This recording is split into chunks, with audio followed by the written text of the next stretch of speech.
My late father-in-law said that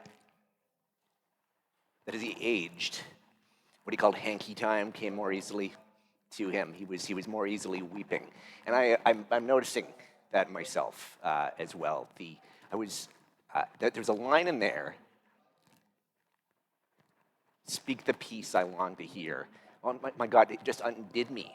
It just undid me in this moment. Speaking the peace we long to hear. I think the tears are a gift, but they're sometimes catch you off guard. So we hear today Jesus' super specific instructions about navigating conflict in church. I'm always really interested when we get a super specific instruction from Jesus, because that's generally not a thing he does. Jesus asks a lot of questions, and Jesus tells a lot of stories, many of which are beautiful and strange and have all these different places they can go. But a number of folks have remarked at how rarely Jesus says, like, this is stuff you should do. So there's the Eucharist, there's the Lord's Prayer, there is baptism, there's the washing of feet, and there's a really specific conflict resolution strategy. When someone in the church has sinned against you, is the language of Matthew. When you are in conflict, here's what you should do. So step one, go speak to that person in private. So don't send an email. Don't send an email copied to 8 people in your workplace. Don't go on social media and make an announcement. Don't go to a party and tell absolutely everyone about your conflict with this person, rather than the person themselves. Go speak to them directly. And if there's some understanding that flows out of that, then in the extraordinary words we hear in Matthew, you've regained that one. There's an image, isn't there? You've regained the relationship. So if that doesn't work, if you're still in conflict afterwards, then go find a trusted friend or two and go speak to the person together. This is excellent advice, and Jesus says you are to bring these friends with you so they can serve as witnesses to what is said. And maybe we can imagine them serving as witnesses for some kind of trial later, or I don't know what, some kind of formal process, and that might be correct, but I wonder if they're also there as witnesses to help you listen. I don't know how often when I have been in a conflict, there's been some pretty significant misunderstanding that has led to the conflict. Someone's heard a word differently or experienced something differently. There's a difference. What is a thing we hear about often in anti-racism training? There's a difference between intention and impact. I don't know how often you have felt misunderstood when you have been in a conflict. I think I have noticed, and I will fess up to, is I have probably felt misunderstood more times than I have admitted that I misunderstood another person. There may be an invitation, right, to some criticality. How often are we misunderstanding when we are in conflict? And maybe these other folks who are there can help us to hear and to make a connection. Both step 1 and step 2 that Jesus gives to us to resolve conflict are what the professor and feminist and black activist Loretta J. Ross calls calling in. So she is contrasting calling in with calling out being the contemporary slang for very publicly accusing somebody of something, often on Twitter. Although it's not called Twitter anymore, is it? Enigmatically on X would be the name of this medium, or in some other big public way. Calling out, Professor Ross suggests, is often about shaming.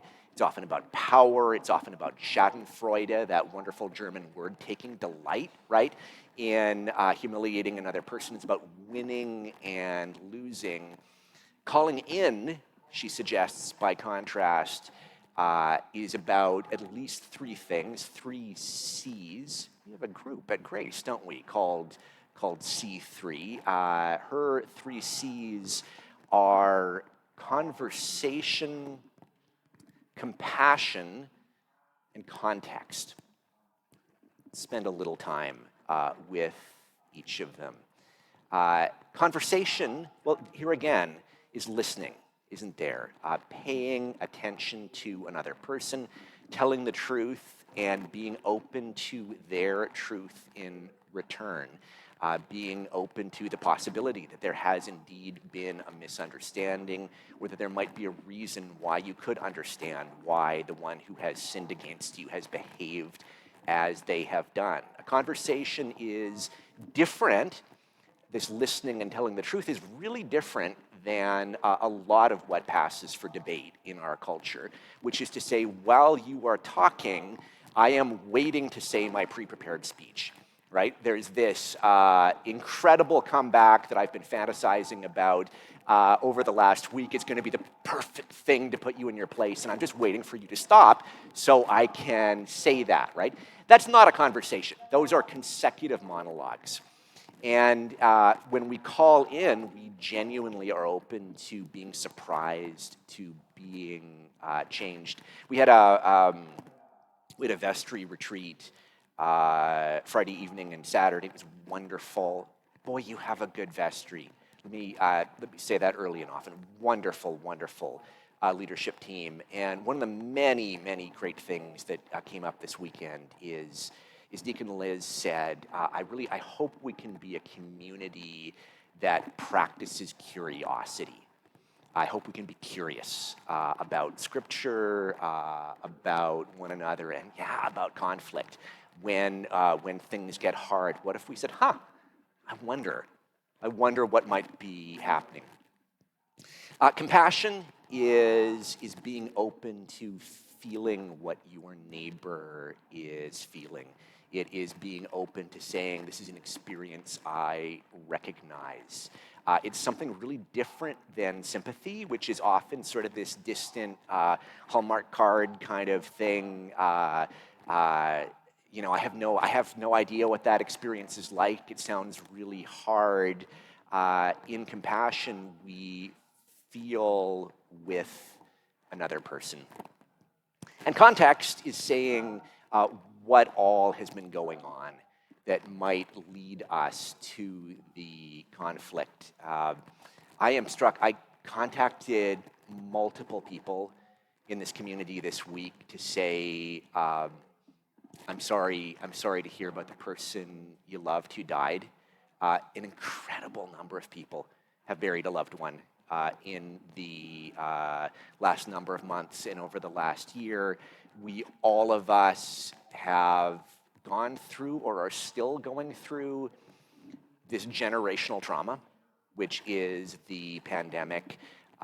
It's important to pay attention to this context in wondering about a conflict, because all of us just have less resiliency. Well, I'll speak for myself. I have less resiliency than I had at the start of 2020. It's been a lot.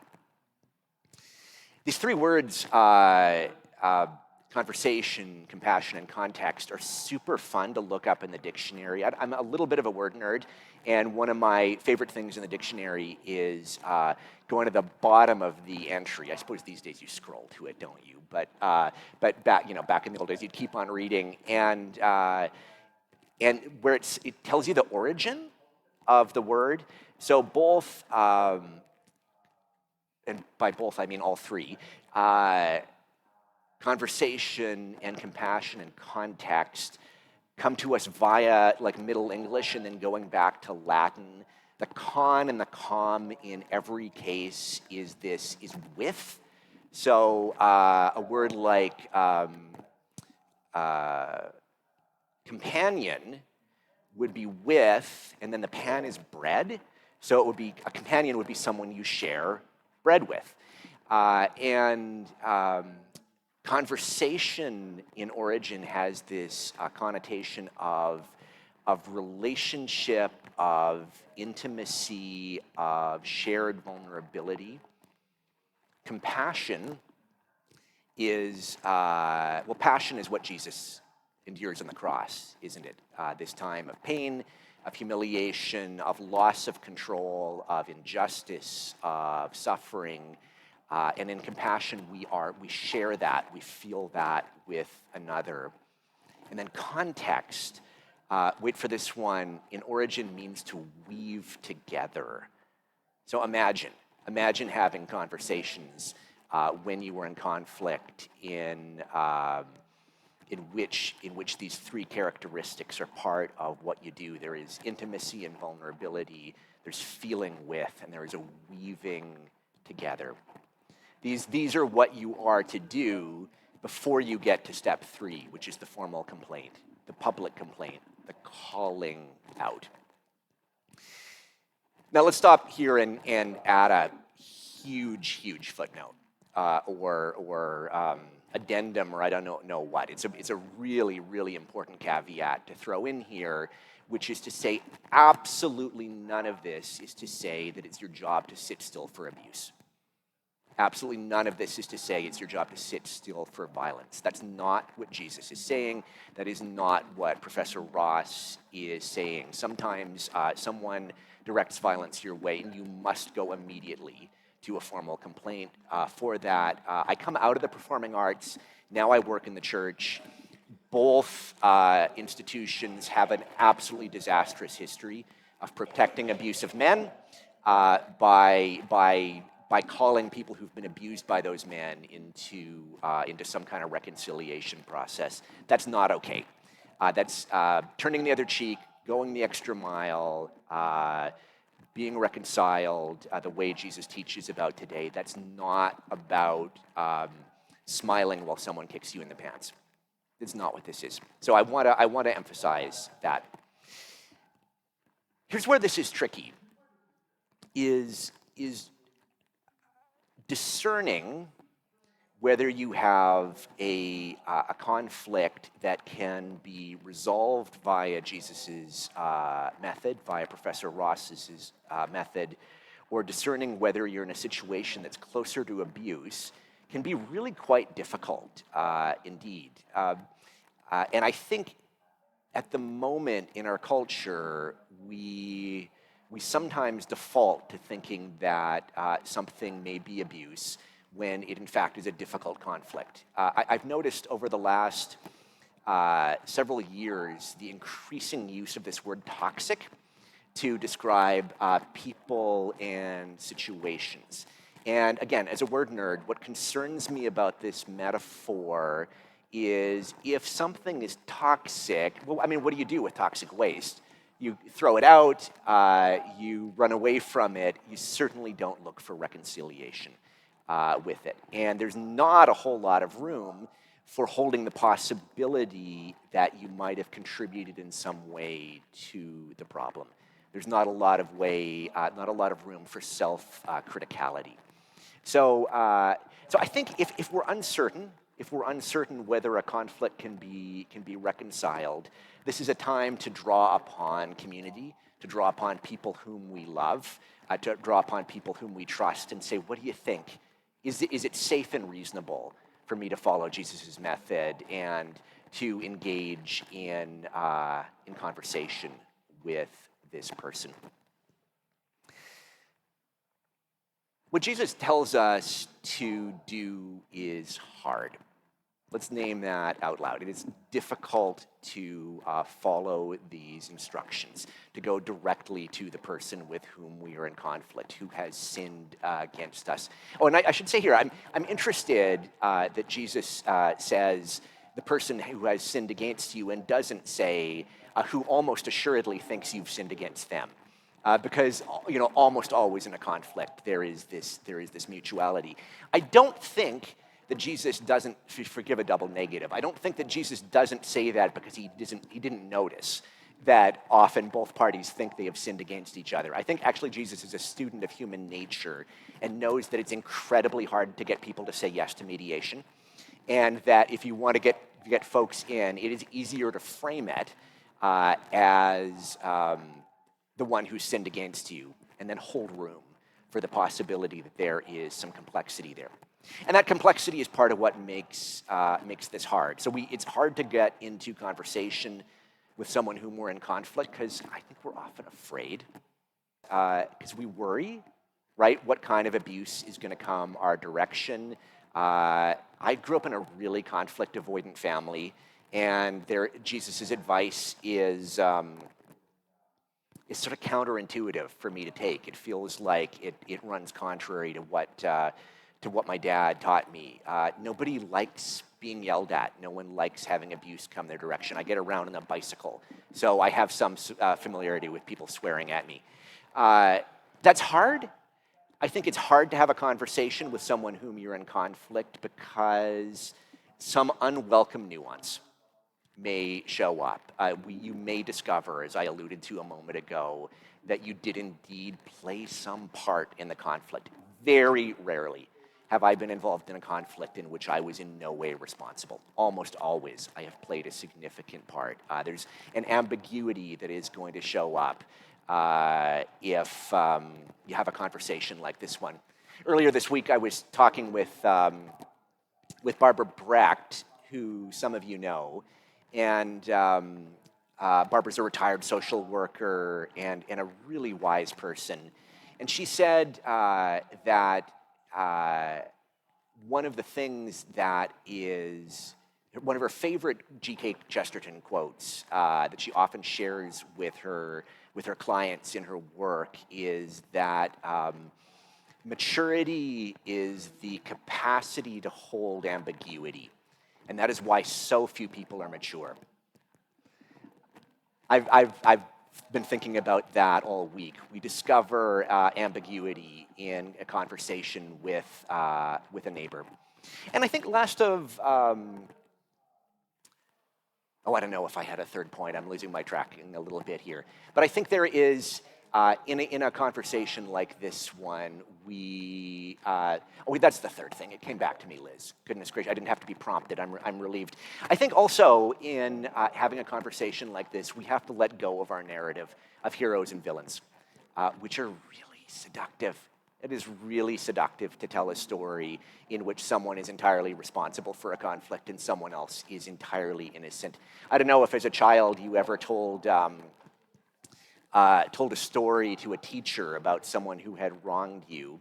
I told a few of those stories, and I was always totally innocent in the conflict that had taken place. The story was always, he started it, right?